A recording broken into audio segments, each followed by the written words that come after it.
नवजात शिशु जिसका जन्म 7 दिन, 8 दिन, 10 दिन, 1 महीने, 2 महीने पहले होता है, भला उस बच्चे से किसी की क्या दुश्मनी हो सकती है। वो बच्चा ढंग से अपने माँ बाप को नहीं पहचानता है, ढंग से वो धरती पे अपनी पहचान तक नहीं व्यक्त कर सकता है, और उस बच्चे से किसी की दुश्मनी हो जाती है। और ना ही उस बच्चे के माता पिता से उस इंसान की दुश्मनी है कि उसे मारकर उसे माता पिता को परेशान किया जाए। ये कुछ भी नहीं है, उसके बावजूद भी मासूम बच्चों का कत्ल कर दिया जाता है, मासूम बच्चों को मौत की नींद सुला दिया जाता है। एक ऐसे सीरियल किलर के बारे में मैं आपको बताने वाला हूं, जिस सीरियल किलर की ऐसी घटना और वारदात को अंजाम दे रही थी, उसे रोकने के लिए यूनाइटेड किंगडम के प्राइम मिनिस्टर ऋषि सुनक को आगे आना पड़ा।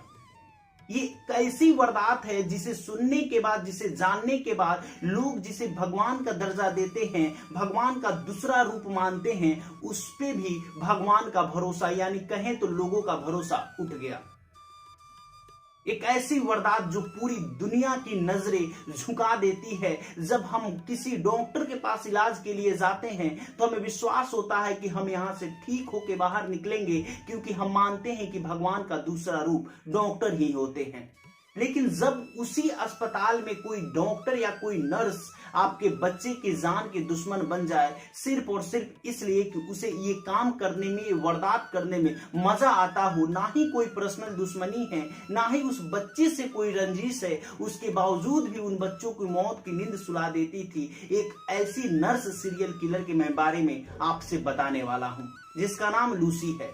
लूसी ब्रिटेन की एक प्राइवेट हॉस्पिटल में जॉब करती है और उसी में रहती है। इतना केयर करती है बच्चों को कि कोई देखे तो बोले कि भला इस बच्चे की माँ वही है।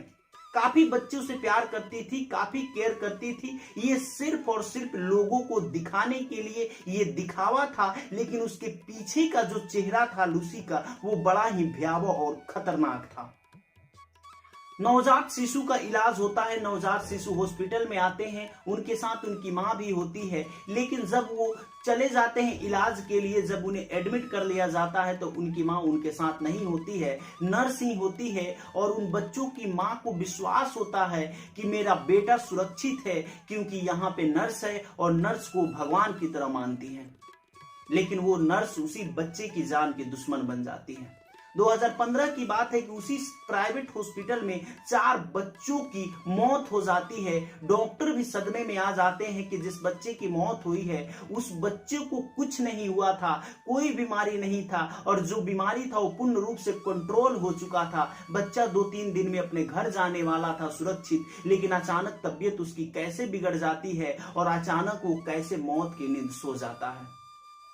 इसके पीछे क्या वजह हो सकता है? बच्चों का पोस्टमार्टम रिपोर्ट आता है तो ऐसा कुछ भी रिपोर्ट में नहीं आता है जिससे पता चले कि बच्चे की कोई बीमारी बढ़ गई थी या बच्चे के अंदर कोई नया बीमारी का जन्म हो गया था।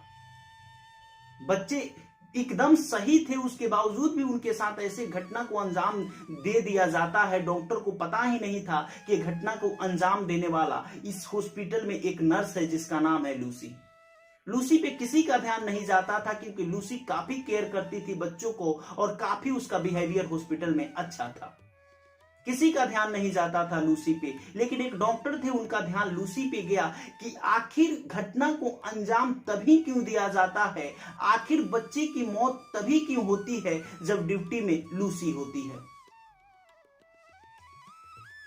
वहां पे जो हॉस्पिटल के मैनेजर थे उनके साथ मीटिंग होता है, वो भी बोलते हैं कि इस पे ध्यान दिया जाए वरना हॉस्पिटल का जो रेपुटेशन है वो खराब हो जाएगा। डॉक्टर पूर्ण तरीके से इस मामले की जांच करने लगते हैं अंदरूनी रूप से, और लूसी से बोलते हैं कि तुम छुट्टी ले लो। लूसी बोलती है कि नहीं, मैं छुट्टी नहीं लूंगी। और 4 बच्चों की मौत के बाद अगले साल ही 2 बच्चों की फिर मौत हो जाती है। डॉक्टर सदमे में, पूरे हॉस्पिटल सदमे में आ जाता है। और लूसी पे ध्यान न जाने के पीछे मुख्य कारण ये है कि जब भी उन बच्चों की मौत होती थी तो सबसे ज्यादा गम, सबसे ज्यादा दुख लूसी ही व्यक्त करती थी। हॉस्पिटल का ग्रुप होता था, उस ग्रुप में मैसेज करती थी कि बहुत आहत हूं, बहुत दुखी हूं, बहुत मर्माहत हूं कि आज हमारे हॉस्पिटल में 2 बच्चों की अचानक डेथ हो गई। भला इतना बिहेवियर अच्छा दिखाकर और पीठ पीछे क्या करती थी इस हॉस्पिटल में किसी को पता नहीं था।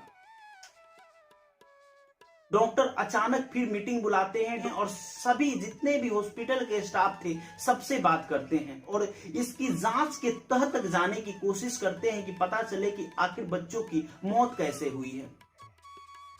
तो फिर पता चलता है कि इस दिन जिस दिन इन बच्चों की मौत हुई है उस दिन भी जॉब पे लूसी ही थी। सबका शक लूसी की तरफ जा रहा था, लेकिन लूसी का बिहेवियर उसके तरफ जाने नहीं दे रहा था कि मैं ही दोषी हूं। लेकिन एक डॉक्टर थे, वो बड़े ही ईमानदारी से इस चीज की जांच करने लगे और जो हॉस्पिटल के मैनेजर थे उनके साथ मीटिंग किए और बोले कि नहीं, इस मैटर को पुलिस को सौंपा जाए। मेरा शक है कि लूसी ही बच्चों की मौत की नींद सुला रही है। इस मैटर को पुलिस को सौंप दिया गया। पुलिस एक अभियान चलाती है, एक गुप्त तरीके से एक मीटिंग करती है और पूरी प्लानिंग के तहत वो जो भी कातिल था उस तक पहुंचने की कोशिश करती है पुलिस। और लूसी पुलिस के गिरफ्त में आ जाती है और सारा का सारा जुर्म काबूल कर लेती है। और यहां सोचने की बात यह है कि लूसी आखिर क्यों मासूम बच्चे जो 7 दिन 8 दिन 10 दिन पहले, 1 महीने पहले जिनका जन्म हुआ है, उनसे भला लूसी को क्या दिक्कत था, क्या परेशानी था? कहीं उनके मम्मी पापा से तो दुश्मनी नहीं था लूसी का? तो ऐसा कुछ चीजें सामने नहीं आता है और लूसी भी एक्सेप्ट नहीं करती है कि उनकी माँ बाप से मेरा कोई दुश्मनी था। बड़ा हॉस्पिटल था, अलग अलग जगहों से लोग आते थे इलाज करवाने के लिए, उनसे जान पहचान भी नहीं था लूसी का, फिर भी उनके बच्चों को मौत की नींद क्यों सुलाती थी? जब पोस्टमार्टम रिपोर्ट को देखा गया तो पता चला कि एयर यानी कि एयर बच्चों के नस में दे दिया गया है, जिसकी वजह से उनकी मौत हो जाती है। कभी कभी तो ये दिखा रहा था पोस्टमार्टम रिपोर्ट में कि ओवरडोज दवा के कारण इन बच्चों की मौत हो गई है। जब भी इंजेक्शन दिया जाता है तो उसमें बबल्स होता है और वो एयर अगर बच्चों के या किसी भी इंसान के नस में चला जाएगा तो रक्त को, जो रक्त का प्रवाह होता है, उसे रोक देता है, जिसकी वजह से इंसान की मौत हो जाती है। और इसी वजह से कुछ बच्चे की मौत हो गई थी। अलग अलग तरीके से लूसी ने उन बच्चों की मौत की नींद सुला दी थी। लूसी की गिरफ्तारी हो जाती है और उसे जेल के सलाखों के पीछे भेज दिया जाता है, लेकिन अभी तक लूसी ये नहीं बता पाई कि हम क्यों उन बच्चों की हत्या कर रही थी और आखिर क्या वजह था उन बच्चों को मौत की नींद सुलाने के पीछे। लूसी कुछ नहीं बता पा रही है, क्योंकि जब लूसी का माइंड टेस्ट किया गया, लूसी का जब इलाज हुआ तो पता चला कि लूसी एक मानसिक रूप से बीमार है, उसके अंदर सनक है। किसी भी चीज की सनक जब सवार हो जाता है तो बेवजह ऐसे ही इंसान कुछ काम करने के लिए उतारू हो जाता है, और लूसी भी ऐसा ही थी।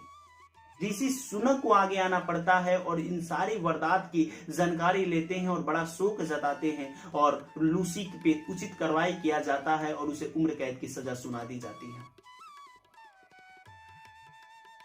इस वारदात और इस घटना के बारे में आपका क्या राय है? अपनी प्रतिक्रिया कमेंट बॉक्स में जरूर दीजिएगा। अगर आप हमारे चैनल पर नए हैं तो आपसे रिक्वेस्ट है, चैनल को सब्सक्राइब कर लीजिएगा। जय हिंद, जय भारत।